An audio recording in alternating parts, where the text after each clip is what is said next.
Ang Kalingap nakasupport ito sa mga katekram.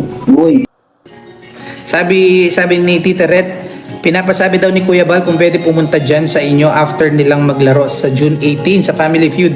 Pakisabi po, pwede po sila pumunta. Sina Kuya Bal daw pumunta. Meron maglalaro sila. Sa Family Feud. Palapit na lang pala dito, no?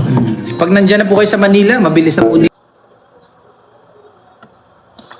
So yun po, pag-usapan po natin ngayon ito pong topic na ito, kung saan nga po talagang todo yung suporta ng mag-amang si Kuya Val Santos Matubang at si Kalingap Prab kasama ng kanilang mga kasamahan sa Kalingap team nga po. Todo-todo yung suporta nila kay Tekram. At yun nga po yung nabanggit nga po nila Tech June sa live na may plano nga pong pumunta sila Kuya Val sa June 18 doon kila Tekram after nga po nilang maglaro sa Family Feud. So ito po nakakatuwa lang kasi talagang todo-todo yung suporta nila talagang ipinaparamdam, ipinapakita nila yung kanilang pagmamahal at suporta kay Tekram, especially sa issue na ito tungkol nga po sa issue nila Tekram tsaka ni Kuya Dave. So talagang nakikita naman natin yung mga live ni Kuya Val na talagang andun yung kanyang suporta kay Tekram And ito po, mayroon pong mensahe si Kalingap Prab kay Tekram. Ito po ay ambush interview mula sa YouTube channel ni Kuya Bobby TV 143. Ayan. Siyempre, yan, idol ko yan, si Sir Tekram. Isa yan sa pina-follow ko noon, hindi pa ako nag-start mag-vlog. Ano na yun si Sir Tekram, paborito ko din yung panoorin. Tawag dyan, isa siya sa naging inspirasyon ko pa. Paano ako naging charity vlogger, yan, sila Papa, si Tekram, saka si yung nawala na, yung di na nag-ano, si Jose, yan, tapos si Hungry Sir yan, yung mga pina-follow ko noon. wow. So ngayon, normal naman na may mga tayo, mga pagdadaan ng problem. Kami marami rin kami pinagdaan ng ganyan about sa sa beneficiary na feeling natin na betray tayo, di ba? Masakit din. Masakit talaga 'yun. Sa akin nga, hindi lang beneficiary, mas masakit yung mo talaga. Pagiging kaibigan mo, sakit talaga yun. Din yun. Minsan marami rin judge ka, marami mag-judge sa'yo na bakit nangyari yun. So sa akin, mas huwag na lang pansinin yung mga negative na masabi sa'yo. Focus na lang sa mga nagmamahal sa kanya, which is kaming mga supporters niya. Ang Kalingap nakasupport ito sa mga katekram. Uy, Support kami sa kanila. thank you, bro. Bro, sabi ko, isang Kalinga Prab, supporter ni Tekram. Oo, support kami kay Sir Tekram. Napakabait niya si Sir Tek. And yun, nangyayari talaga ang ganun. Pero tanggapin na lang ganun. Sige na lang siguro, tanggapin na lang natin and focus na lang tayo sa iba pang pwede natin matulungan. Mas marami deserve pang matulungan. So yun nga po yung mensahe ni Kalinga Prab para kay Tekram. Kasi mismong sila Kalinga Prab, sila Kuya Val kasi is nakaka-relate din po sa nangyayari kay Tekram ngayon. Kasi nga po sila before may mga nangyayaring ganoon din na mga issues sa kanila.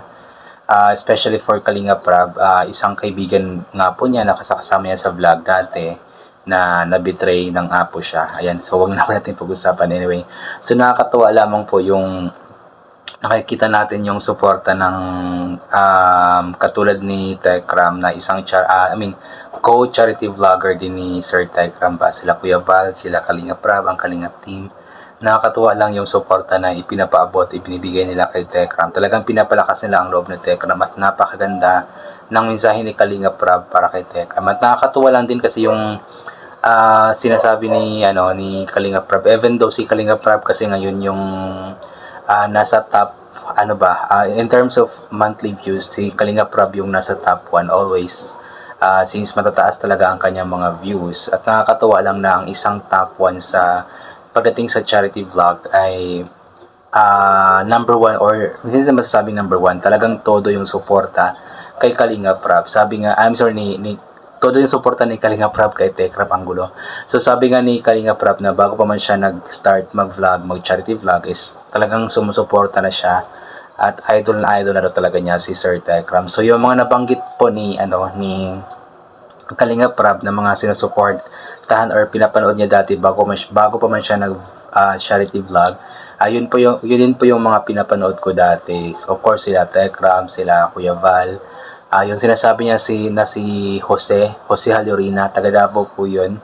Anak ng English teacher ko sa third year high school. Tapos yung nabanggit din niya si Sir Hungry Syrian Wonder Angulo.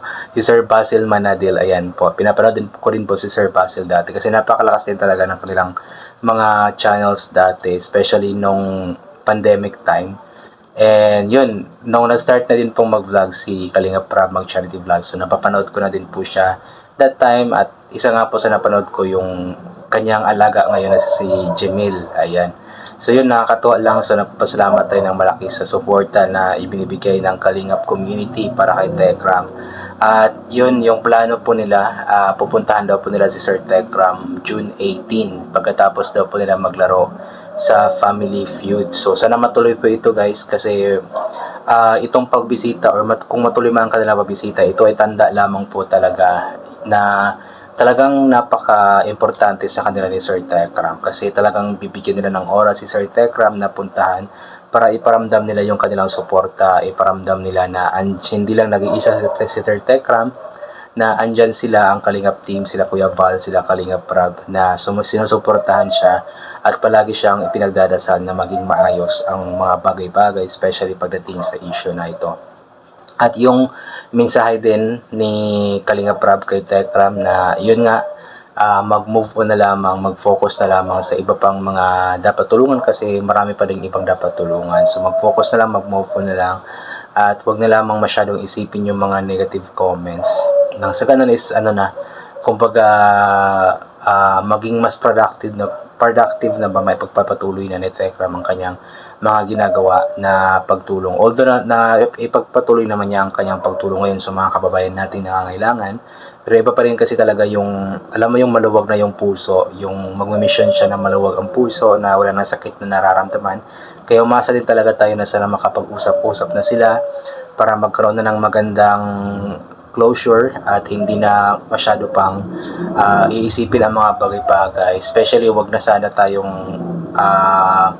magbitaw ng mga bad comments against sa bata, nang sa ganun is hindi na mas lalo pang lalaki yung issue. Ayan po. So yun guys, I think hanggang dito na lamang po itong gagawin ko na reaction video. So thank you so much po sa lahat ng mga palaging bumabalik sa aking YouTube channel. So inulit ko nga po palagi na ugaling pa natin magdasal, magpasalamat sa lahat ng mga bagay natin natatanggap, kahit na di man po natin ito hinihingi, kasi nga po lahat ng mga bagay na meron tayo ay kaloob sa atin ng ating Panginoon, at wala ang mga bagay na ito kung hindi dahil sa Kanya. Then always always bring pa yung kapote, sombrero, or anything na pwede magproteksyon sa katawan kahit paglalabas po tayo, para hindi po tayo mabasa ng ulan or hindi po tayo mainitan. And always take vitamin C para mabusa ang ating immune system at hindi po tayo matatama na agad-agad ng kung ano-ano mang mga sakit-sakit. So once again, ulit ko, hanggang dito na lamang po. God bless and bye for now po.